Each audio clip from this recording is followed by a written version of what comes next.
नमस्कार दोस्तों, स्वागत है आप सभी का एक बार फिर से फाइनेंशियल अड्डा यूट्यूब चैनल में।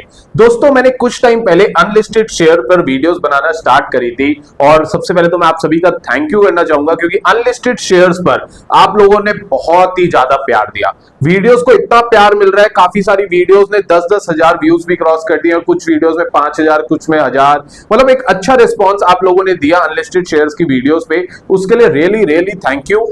बट एक क्वेरी मेरे को सबसे ज्यादा आ रही थी, वो ये क्वेरी आ रही है कि सर आज आपसे हमने अनलिस्टेड शेयर बाय कर लिया। अब देखिए, हम लोग भी अनलिस्टेड शेयर्स में डील करते हैं, काफी इन्वेस्टर, काफी सारे फॉलोअर्स ने हम लोगों से अनलिस्टेड शेयर बाय करा। अब उनकी क्वेरी ये आ रही है कि सर आज हमने बाय तो कर लिया बट हम बेचेंगे कैसे, इसका क्या प्रोसीजर है। तो आज की वीडियो में मैं आपको प्रोसीजर बताने वाला हूं। बट वीडियो शुरू करने से पहले सभी से रिक्वेस्ट है, फाइनेंशियल अड्डा चैनल को सब्सक्राइब नहीं करा तो जल्द से जल्द सब्सक्राइब कर दो और इस वीडियो को ज्यादा से ज्यादा शेयर करना अपने दोस्तों के साथ, सो दैट कि उनको भी फाइनेंशियल अड्डा के बारे में पता चले। तो चलिए दोस्तों, आज की वीडियो शुरू करते हैं।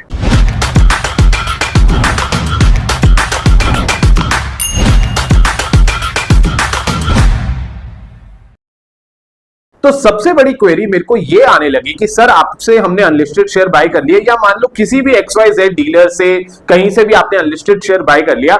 अब अगर मुझे अनलिस्टेड शेयर बेचना है, अगर मुझे कोई बायर मिल रहा है तो मैं उसको सेल कैसे करूं। इसका प्रोसेस मैं आपको पहले सिंपल वर्ड्स में समझाता हूं। यहां पे मैं अभी कुछ नहीं समझा रहा, पहले आप समझो इसका प्रोसेस क्या है। देखो, अनलिस्टेड शेयर को सेल करने के दो तरीके हैं। Number 1, electronic. अब वो कैसे है, CDSL ईजीएस्ट या NSDL स्पीडी ऐप, ये दोनों ऐप में अपने अकाउंट्स बना दिए और जिसको शेयर ट्रांसफर करना है उसको आपने ऐड ऑन करा बेनिफिशियरी और वहां से ट्रांसफर कर दिए। अब ये जितना इजी लगता है उतना इजी है नहीं, आम लोगों के लिए थोड़ा सा कॉम्प्लिकेटेड हो जाता है। इवन मैंने भी इसके थ्रू ट्रांसफर लगाए हैं बट मेरे लिए भी वो कॉम्प्लिकेटेड हो जाता है। उससे बेटर ऑप्शन मार्केट में एक अवेलेबल है, तो उसकी तैयारी के लिए ये वीडियो मैं आप सबके साथ बना रहा हूं। बट पहले मैं आपको ये चीज क्लियर कर दूं, CDSL ईजीएस्ट या NSDL स्पीडी ऐप, इनके थ्रू भी आप अपने अनलिस्टेड शेयर सेल कर सकते हो, यानी ट्रांसफर कर सकते हो। बट जिसको भी ट्रांसफर करोगे मेक श्योर कि पहले वो आपको पेमेंट दे दे, अगर आप हमारे थ्रू डील नहीं कर रहे। अगर हमारे थ्रू डील कर रहे हो तो फिर आपको बताइए हम लोग कैसे डील करते हैं।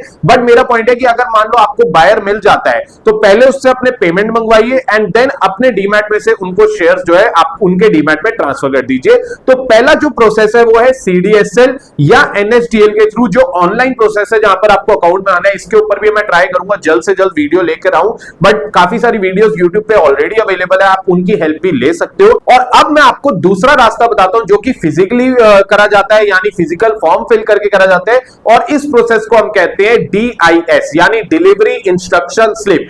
हर ब्रोकर आपको डिलीवरी इंस्ट्रक्शन स्लिप प्रोवाइड करता है, कुछ इस तरह की दिखती है, मैं अभी आपको दिखाऊंगा, और उसके थ्रू भी आप शेयर्स ट्रांसफर कर सकते हो। अब हम लोग कैसे शेयर ट्रांसफर करते हैं, अब आपको मैं धीरे धीरे पूरा प्रोसेस समझाता हूं। देखिए, ये तो मैं आपको बाद में समझाऊंगा, पहले आप समझो ये DIS होती किस तरह की है।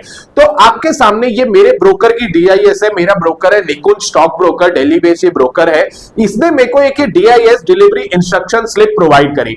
अब मान लीजिए आपने मेरे से NSE यानी नेशनल स्टॉक एक्सचेंज के 100 शेयर खरीदे और मेरे डीमैट में 100 शेयर पड़े हुए हैं। तो मैं क्या करूंगा, मैं आपसे 4 डॉक्यूमेंट्स लूंगा, Aadhaar card, PAN card, cancel cheque और CML कॉपी। अब CML कॉपी से मेरे को सारी आपके डिटेल्स मिल जाएगी डीमैट की, कैंसिल चेक से मेरे को बैंक का प्रूफ मिल जाएगा, और आपने मेरे को जो पेमेंट कर दी, जो मेरे पास शेयर्स है, मान लो NSE आपने मेरे से खरीदा 2300 रुपए में, आपने मेरे को 2300 इंटू 100 कितने हो गए, 2,30,000 रुपए मेरे को पेमेंट करी। अब मेरे पास पेमेंट आ गई, अब मेरे को शेयर जो है आपको ट्रांसफर करने हैं, और उसके लिए मैं क्या प्रोसेस करूंगा एक बार मैं आपको दिखा देता हूं। तो कुछ इस तरह का DIS होता है जो हर ब्रोकर हमें प्रोवाइड करता है। ये ब्रोकर हमें देता है, आपको अप्लाई करना होगा, मैं आपको बताऊंगा कि कैसे अप्लाई करना है। सभी ब्रोकर्स प्रोवाइड करते हैं। अब मेरा ब्रोकर है निकुंज स्टॉक ब्रोकर, उसने मेरे को ये DIS दे दी, तो मैं क्या करा, आपकी DPID, अब आपने शेयर्स लिए 100 मेरे से NSE के, नेशनल स्टॉक एक्सचेंज के, मैंने आपकी DPID यहां पर फिल कर दी, मतलब लिख दिया। मैंने यहां पर आपकी क्लाइंट आईडी लिख दी। आपका DP किसमें, यानी डिपॉजिटरी आपकी किस कौन से ब्रोकर में, तो मान लो जीरोधा ब्रोकिंग लिमिटेड में, तो मैंने यहां लिख दी। इंस्ट्रक्शन लिख दी कि ये ऑफ मार्केट सेल है और कितने की सेल हुई है वो मैंने यहां पर अमाउंट लिख दिया। नीचे मैंने ISIN नंबर लिखा और हर अनलिस्टेड शेयर का ISIN नंबर आपको गूगल से मिल जाएगा, काफी सारी वेबसाइट में लिखा होता है। तो यहां पर मैंने ISIN नंबर लिखा, यहां पर स्टॉक का नाम लिखा नेशनल स्टॉक एक्सचेंज NSE, और क्वांटिटी लिख दी कि कितनी क्वांटिटी मेरे को ट्रांसफर करनी है। मान लो आपने 100 शेयर लिए तो ये आपका, मान लो मैं आपके लिए फिल कर रहा हूं, और इस तरह से फिल करने के बाद यहां पे मैंने क्वांटिटी वर्ड्स में भी लिख दी 100। बस ये जो डॉक्यूमेंट है, बस इतना सा मुझे भरना होता है। सेकंड आ जाओ, ये पहला डॉक्यूमेंट मैंने फिल कर दिया, ठीक है जी। अब इसके बाद एक डॉक्यूमेंट और होता है, कुछ इस तरह का डॉक्यूमेंट होता है जिसमें बैंक की डिटेल्स या बेसिकली डिटेल्स थोड़ी डाली जाती है, और इसको हम बोलते हैं annexure of market sale consideration payment detail. यानी ये जो ट्रांजैक्शंस होती है ये ऑफ मार्केट होती है, मार्केट के बेसिस पे नहीं होती, इसीलिए ये फिल करा जाता है। तो पहला delivery instruction slip, second annexure, third एक और डॉक्यूमेंट होता है। ये तीनों डॉक्यूमेंट कौन प्रोवाइड करेगा? ये तीनों डॉक्यूमेंट आपका ब्रोकर आपको प्रोवाइड करेगा। मेरे को ये मेरे ब्रोकर ने प्रोवाइड करा है। तो सेकंड डॉक्यूमेंट कुछ इस तरह का होता है, यहां पर भी ISIN नंबर डालना होता है, कितने अमाउंट की ये डील हुई वो यहां पर मेंशन करना होता है, किस डेट को पेमेंट आई, इलेक्ट्रॉनिक आई तो हमें यहां पर क्लिक करना होता है, क्या बायर का नाम है, अब मान लो आपने खरीदा तो मैंने यहां पर आपका नाम लिख दिया, फिर उसके बाद यहां पर उसके बैंक करें, मान लो HDFC है तो मैंने यहां पर HDFC लिख दिया, उसका अकाउंट नंबर लिख दिया यहां पर, और यहां पर मेरे को लिखना होता है UTR रेफरेंस नंबर, यानी जो भी ट्रांजैक्शन का रेफरेंस नंबर है वो यहां पर मेरे को लिखना होता है। तो अब मान लो आपने मेरे से 100 शेयर खरीदे, आपने मेरे को पेमेंट दे दी, अब अभी मेरे को 3 डॉक्यूमेंट अपने ब्रोकर को देने हैं। आपको कितने डॉक्यूमेंट देने होंगे ये अपने ब्रोकर से आप बात कर लेना, ठीक है। मुझे 3 डॉक्यूमेंट्स भेजने होते हैं अपने ब्रोकर को। तो पहला हो गया DIS स्लिप, जिसको हम बोलते हैं delivery instruction slip. Second document आपका आ गया ये एनेक्सर, जो कि ऑफ मार्केट सेल का होता है। अब ये डॉक्यूमेंट मैंने फिल कर दिया, इसके बाद मेरा एक डॉक्यूमेंट और लगता है, जो कि मेरी मर्जी है, मेरा मन करता है तो मैं फिल करता हूं, अदरवाइज मैं अपनी ऐप में जाके खुद भी बेनिफिशियरी ऐड कर देता हूं। बट मैं आपको डॉक्यूमेंट बता देता हूं कुछ किस तरह का डॉक्यूमेंट होता है। ये डॉक्यूमेंट होता है बेनिफिशियरी ऐड करने का। देखिए बेसिकली अगर मैं आपको शेयर ट्रांसफर कर रहा हूं तो आपकी डिटेल्स जो है मैं पहले एज अ बेनिफिशियरी ऐड करूंगा अपने डीमैट के साथ। तो वो बेनिफिशियरी ऐड करने का 2 प्रोसेस है। मैं आजकल NSDL की ऐप आती है वहां पर भी जाकर कर देता हूं, क्योंकि मेरा जो ब्रोकर है वो NSDL के साथ है।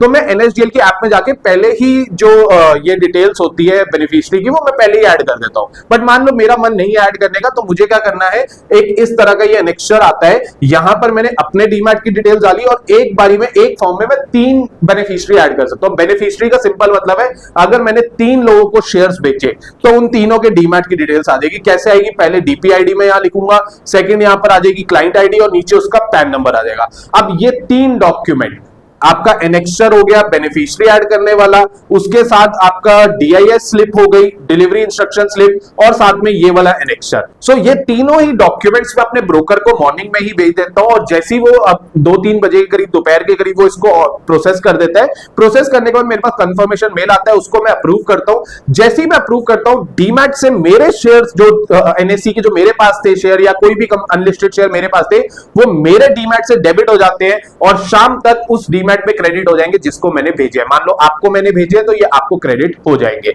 आई होप कि आपको ये प्रोसेस समझ आ गया होगा।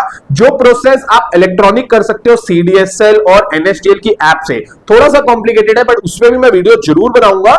बट अगर आपको वो प्रोसेस समझ नहीं आ रहा तो आप ये फिजिकल प्रोसेस भी कर सकते हो डिलीवरी इंस्ट्रक्शन स्लिप के थ्रू। अब आपका कोई ब्रोकर है, आपको उससे कैसे DIS लेनी है? ज्यादातर लोगों को मैंने देखा है उनके पास ग्रो होता है ब्रोकर, या उनके पास जीरोधा होता है, या अपस्टॉक होता है। तो मैं इनका एक बार आपको प्रोसेस बता देता हूं। अभी आप लोगों को मैंने ये तो प्रोसेस बता दिया कि मैं कैसे ट्रांसफर करता हूं। अब मान लो आपके पास शेयर्स हैं, आपके पास अनलिस्टेड शेयर आपने बाय करे मान लो 1 साल पहले। अब अगर आपको सेल करने तो वो कैसे करने मिलेंगे? देखो पहले ही ऐसा ना हो कि आज आपने जो अपने शेयर्स है उसका ऑर्डर आज ले लिया, मान लो आपको कोई बायर मिल गया, तो ऐसा ना हो कि आप अगले दिन ही DIS के लिए अप्लाई डाल रहे हो, 1 हफ्ते बाद DIS आ रही है। आज के दिन जब आप मेरी वीडियो देख रहे हो, एज अ ब्रोकर जो भी आपका स्टॉक ब्रोकर है उससे एक अपनी DIS मंगवा के रखो। मतलब ये प्रोसेस कर दो, चाहे आपने शेयर बेचने हो 1 साल बाद, बट आपके पास डिलीवरी इंस्ट्रक्शन स्लिप होनी ही चाहिए। और DIS के साथ जो भी उससे डॉक्यूमेंट साथ में लगने हैं, ब्रोकर से पूछ लो। अभी देखिए इसमें ऑफलाइन ब्रोकर जो होते हैं उनसे बहुत बढ़िया काम होता है, क्योंकि मेरा जो ब्रोकर है वो ऑफलाइन है, मतलब घर के पास ही है, ऑफिस के पास ही है, तो मैं उसके पास सारे डॉक्यूमेंट्स भेजना मेरे लिए आसान है। बट जो ब्रोकर जैसे कि जीरोधा, आपका ग्रो, या आपका मैं आपकी बात करूं अपस्टॉक, इनको आपको भेजना पड़ेगा कोरियर के थ्रू। अब कैसे आपको इनके साथ अपना डीआईएस अप्लाई करना है। और इनके अलावा अगर आपका कोई स्टॉक ब्रोकर है तो उससे आज ही बात करो, वो आपको प्रोसेस बताएगा कि डीआईएस कैसे अप्लाई होती है। अब अगर आपके पास जीरोधा का डीमैट है तो गूगल पे लिखना how DIIs apply procedure Zerodha. जैसे आप ये लिखोगे ना, आपके पास ये फॉर्म आ जाएगा, requisition form letter for new delivery instruction slip. इसमें अपनी डिटेल्स भर देना, डीपी आईडी वगैरह, क्लाइंट आईडी भर देना। उसके बाद ये कैसे कलेक्ट करोगे, कलेक्ट बाय हैंड करनी है या आपको कोरियर करें, ये मेंशन कर देना, वैसे कोरियर ही मंगाना, ठीक है। उसके बाद यहां पर अपना सिग्नेचर कर देना, अपना नाम लिख देना। बस ये करने के बाद इसका प्रिंट आउट तो आपने निकाला ही होगा, इसको कोरियर करना है। कहां पर कोरियर करना है, ये लोग अपना एड्रेस भी देते हैं। जैसे आई थिंक जीरोधा ने दिया हुआ एड्रेस, मैं देख लेता हूं।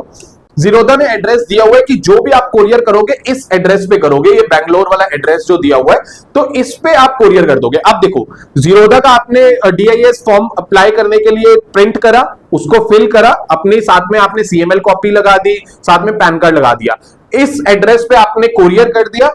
एक हफ्ते के अंदर अंदर जो डिलीवरी इंस्ट्रक्शन स्लिप है वो आपके घर पर आ जाएगी। अब आपके पास डीआईएस आ चुकी है, आपने एक दो डॉक्यूमेंट अपने ब्रोकर से पूछने और क्या लगेंगे।